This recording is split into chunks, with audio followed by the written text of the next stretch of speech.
Shut up and sit down.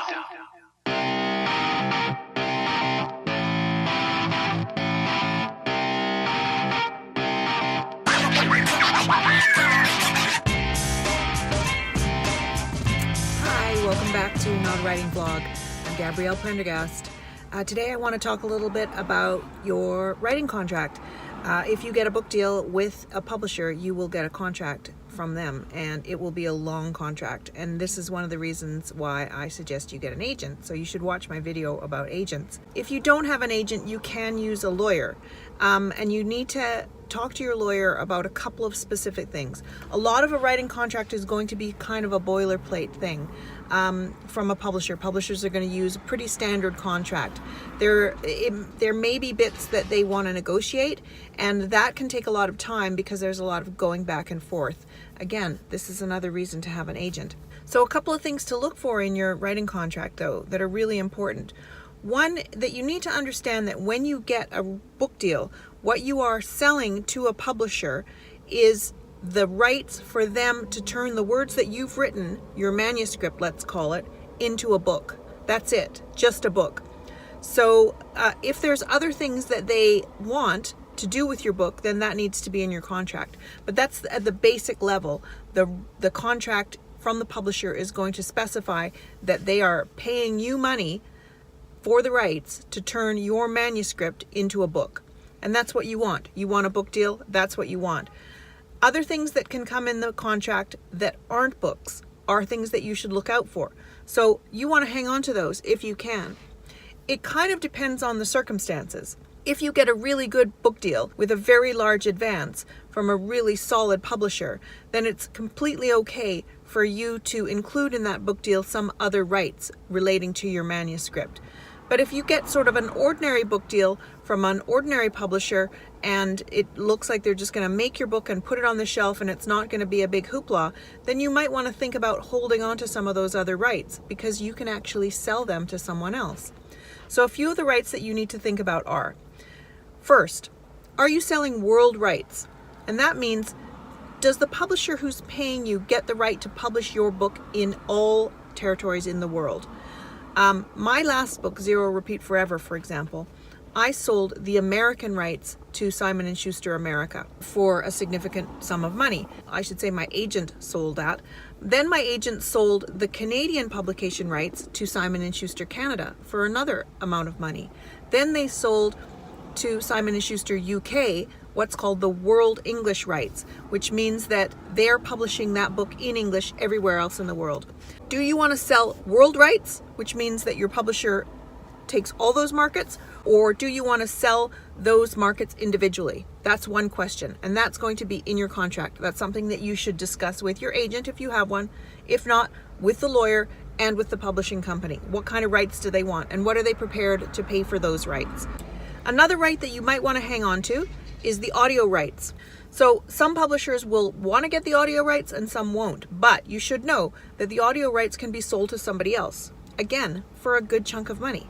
So you have to remember to value your manuscript as something that is worth it. It's a job for you. It's not like something that you're doing for fun.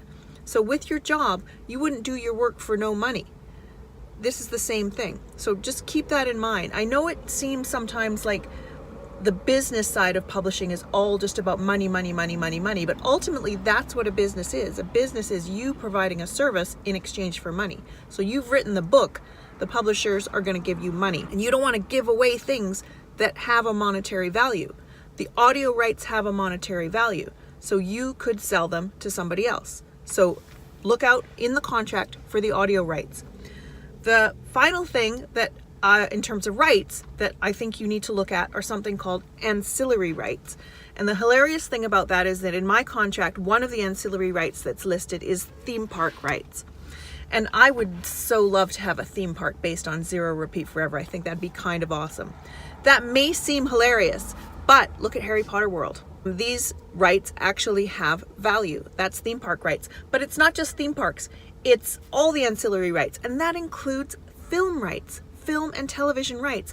Those are so valuable. Make sure that those are specified to not be included in your contract, because I don't think one of the major publishers would try this, but if you go to a small starter publisher and you're a debut author and they think that you're kind of naive, they might try that. They might try to take your ancillary rights, which means they can buy your novel. Usually it'll be for a small amount of money.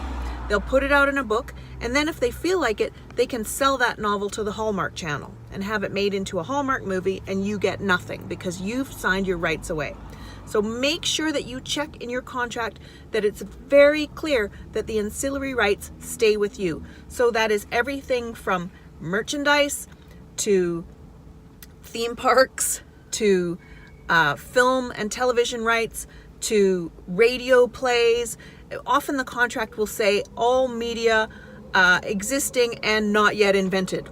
So that's great, because if you had sold the contract, let's say for, I don't know, 1984, the novel 1984, and you just said no film and that's it. Well, what about television? That came along after that. And then what about video games?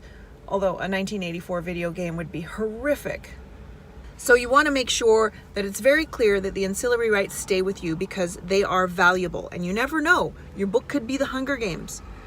And that's film. That's all kinds of merchandise. Maybe it'll be a television series one day. We don't know. It could be a video game. Game of Thrones just has a video game come out. It's obviously a television series. So you want to hang on to those. You don't know. This could happen with your book. The rights part of the contract is really important. So make sure that you do that carefully with the advice of a lawyer or your agent. The second part of the contract that you want to look out for, and a lot of agents won't even mention this to you, and your lawyer might not pick it, but I want you to make sure that you look for it. And that is something called a first look clause. And a first look clause is basically an agreement between you and your publisher that after they publish this book that you are contracting with them, or this series of books if it's a multi-book deal, the next book that you write, they get a first crack at too. Now, that doesn't mean they automatically get it, and it doesn't mean that they automatically give you a deal. So you can't just write some crappy book and then go, here it is, I've written this book and you have to give me money. That's not how it works. What they're asking for with a first look clause is the right to have the first negotiation with you over your next book. While that sounds good in theory, in practice what it means is that as soon as you have another book ready, you are locked into a negotiation period with that publisher. And that can be good or bad. I'm going to tell you some scenarios first where it's bad. First of all, let's say when you get your publishing deal, you're nearly finished a new book. Now, you don't know how this publisher is going to be. They could be great with the book that you have a deal with them with, or they could be not so great. Do you really want to automatically give them the chance to negotiate on your next book? What if you get a book deal with a publisher and the lead time on that book is usually at least 2 years? So let's say you sign a deal today, it's June 2019, you're probably looking at the summer of 2021 before the book comes out. Are they going to want to negotiate your book straight away? Like, let's say you want to have another book come out. They want that to have a lead time too. They don't necessarily want to have 2 books by you come out around the same time. So if you would like to have one book come out in the summer of 2021 and one book come out in the fall of 2021, you need to have that second book with a different publisher.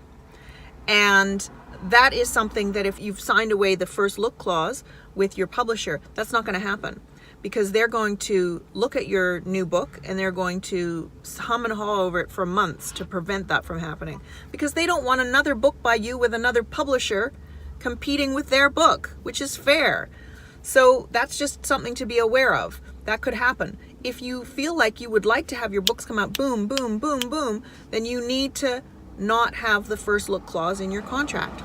My personal advice is, if your publisher is offering you a good advance and they're a reputable publisher, then there's nothing wrong with leaving the first look clause in. The only situation where you might not want to have that clause is if your publisher is a smaller press and they're only offering a small advance.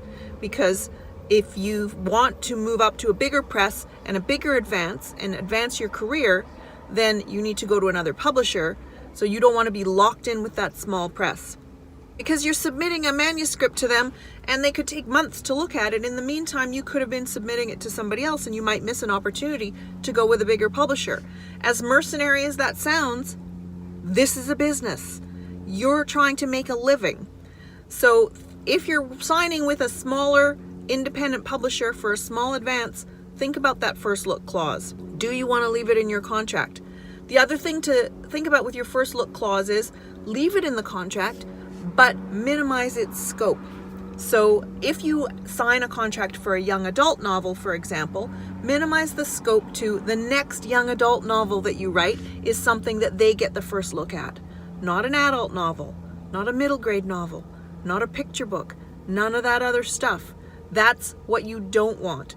Because if you're planning on being an author who does a lot of different things, then you need to be able to have the freedom to do those things with different publishers. So take your first look clause, decide whether you want to leave it in the contract.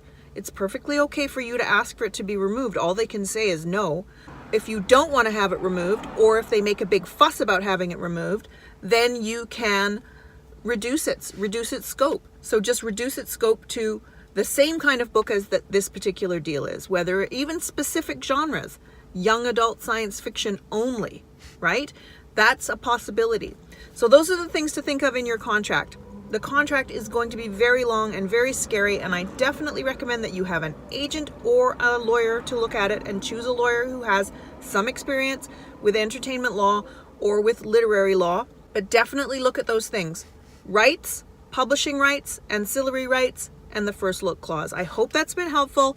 Don't forget to subscribe. Don't forget to leave a comment. Don't forget to like, and I will see you next time. Bye.